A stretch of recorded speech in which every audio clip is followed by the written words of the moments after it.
Having been married 5 times, filmmaker James Cameron is no stranger to romance. It's evident in the deep romantic connections that play out in his films. Maybe his excellent storytelling is based on real-life experiences? One thing is for sure, James's type is the strong female lead we see in his productions. Could he really handle being married to Sarah Connor? When he was just 18 years old, driving lorries and on his journey to being one of the greatest filmmakers of the 21st century, James Cameron was in love with Sharon Williams. They were high school sweethearts and eventually got hitched. Not much is known about this relationship, but James and Sharon were reportedly married for 6 years, from 1978 to 1984. Their divorce was filed the same year that Cameron directed his first hit film, The Terminator. According to sci-fi movie fans, the main character, Sarah Connor, was inspired by the director's first wife. About a year after James and Sharon split up, he found love in successful producer Gail Ann Hurd. Gail just so happens to be a scriptwriter, executive producer of The Terminator and Terminator 2 Judgment Day. The creatives met on set, and given the timeline of events, that's where they fell in love too. They tied the knot in 1985 and were married for 4 years. During Cameron's marriage to Hurd, his now former wife produced 2 more of his films. The first was the sci-fi blockbuster Aliens, starring Sigourney Weaver. The second movie was the highly rated underwater adventure of The Abyss. The same year that James and Gail divorced, he met his third wife. Boy, this filmmaker sure has a lot of love to share, and there are still 2 wives to go. Staying on theme with marrying creatives in his field, the filmmaker fell in love with fellow director Kathryn Bigelow. Their relationship didn't last very long, and after 2 years of marriage, the pair called it quits. Interestingly, after meeting him, the director's wives would excel in their careers. Not because they were married to the famous James Cameron, but because being married to one of the most innovative filmmakers of the 21st century is an opportunity to learn and grow, especially if they are in the same field. Interacting with his genius mind helped Cameron's ex-wives improve at what they do. In 2010, Bigelow became the first woman to get an Academy Award for Best Director. She also faced off against her ex-husband at the same awards event for Best Picture and beat him. She bested him in 2 categories in one night. The tension of an awards race could impact how people view each other, but the former couple stayed on excellent terms throughout the process. "You know, Kathryn and I have worked together a lot, and we'll probably work together again," said James, adding, "And if she wins, I'll be cheering." 1991 was a defining year for Cameron. That year, he directed the second installment of the Terminator franchise and met his 4th wife on set. After wrapping up the film's production, the director and his star, Linda Hamilton, coupled up. The pair soon started living together and in 1993 welcomed their daughter, Josephine Archer Cameron. 4 years after growing their little family, James and Linda said, "I do." While Linda may have been one of the filmmaker's longest relationships, their romance quickly fell apart after getting married. Cameron and Hamilton had plenty of strife in their relationship, which apparently started before tying the knot. All the former couple's issues came to light in 1997, when Hamilton discovered that her former husband was cheating on her. James had an affair with Susie Amos, who was also married then. The former actress and model played the granddaughter of the older Rose. However, guilt sent him back to the mother of his child, and so the filmmaker tried to make things work with Linda. It seemed the problems in his marriage were never ending, and Cameron struggled to deny his feelings for Amos. He has a drive like there's no other. He is so about creating excellence. In 1999, he officially divorced Hamilton to be with his now wife. Although she had a broken heart, Linda did not leave the marriage empty-handed. She walked away with a $50 million settlement. Her split from James also didn't stop the former pair from working together again. In 2019, the ex-couple collaborated to create Terminator Dark Fate. James continued to be the movie producer while Linda returned to Sarah Connor. The year after his divorce, James married his Titanic lover. I thought, I've got to do this, but what's my hook? You know, and then it popped into my head. It's a love story.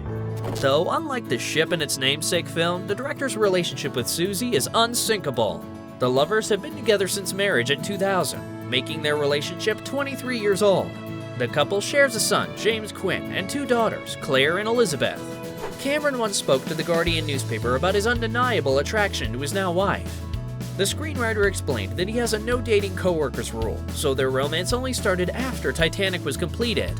As a matter of fact, Susie and I, we were very attracted to each other when we first met, he explained, adding, "I think about 10 seconds after we were done filming, well, you know." The Canadian filmmaker spoke to the same publication about his history with love. The interview implied that Cameron's career and his love life are intertwined, because the women he married reflect the personalities of the female stars in his films. The screenwriter tends to work on films with strong, independent, badass characters like Sarah Connor, and we already know the inspiration behind her. Being attracted to strong, independent women has the downside that they're strong, independent women. They inherently don't need you, James mused. The producer's type of romantic partner ended up being a curse on his love life, but that changed after he met Susie. Fortunately, I'm married now to a strong, independent woman who does believe she needs me, Cameron joked. The filmmaker's explanation left out the reasoning behind what led to his failed marriages. Well, aside from infidelity, of course. Hamilton's account described their marriage as a life filled with paranoia and faulty power dynamics. The very first night I moved in with him, I realized I made a mistake, she said. He was the controlling director. The person I'd seen on set came back to life. We're in his environment, and I didn't have much of a say-so, the actress added. Although Linda dished some details on life while married to James, her account is in no way a reflection of all the director's relationships.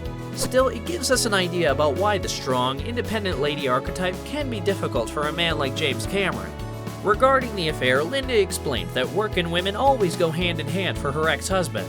The woman he can't get is always his dream girl, she said. The blonde added that Titanic was one of the most painful moments in their former relationship, but not because Cameron was having an affair. It's a Romeo and Juliet story, you know, and I think you know, a lot of people went on dates and saw Titanic that are currently married and probably heading for divorce. The former couple had allegedly been taking a break from each other, so as far as Hamilton was concerned, her then partner was free to do as he wished. It was a painful time because we'd had a relationship where I'd push him away, then he'd push me away. Frankly, most of our relationship was us taking a big break, Linda shared. His experience with Linda wasn't the only time James's style of directing reflected badly in his personal life. The filmmaker's children once held an intervention about how he parents them. And so we're just happy that they remembered us. James has a no-nonsense style as a director, and he admitted to The Hollywood Reporter that it was a hard habit to shake at home. I'm on a rules-based universe, and the kids weren't into it, the 68-year-old shared. According to the director, his children were upset because their dad was never around half the time, but when he did come home, he tried to make up for his absence by ordering them around. They said, "Mom's really the one who's been making all the rules the whole time while you've been off shooting, so you don't get to come home and do that," Cameron shared. After the family meeting, the screenwriter recognized that he had been unfair. In fact, the experience was eye-opening and would partially inspire the plot of his latest blockbuster, Avatar: The Way of Water. The filmmaker considered using an artistic approach to figure out how to father his 5 children. Quick side note, James recently filed to adopt his daughter's best friend. We have 5 children. I want to do everything I can to make the world a better place for them. Let us know in the comments if you want to know more about how he and Susie helped those around them. Back to the story. The 68-year-old drew from his own experiences to make his Avatar sequel.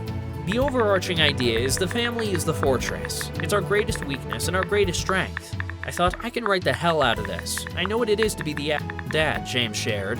In the end, however, Cameron is a man who knows how to keep the people in his life happy. There are no hard feelings between the filmmaker and his ex-wives. He is known to reunite with them and their children at Hamilton's house in Malibu for Christmas.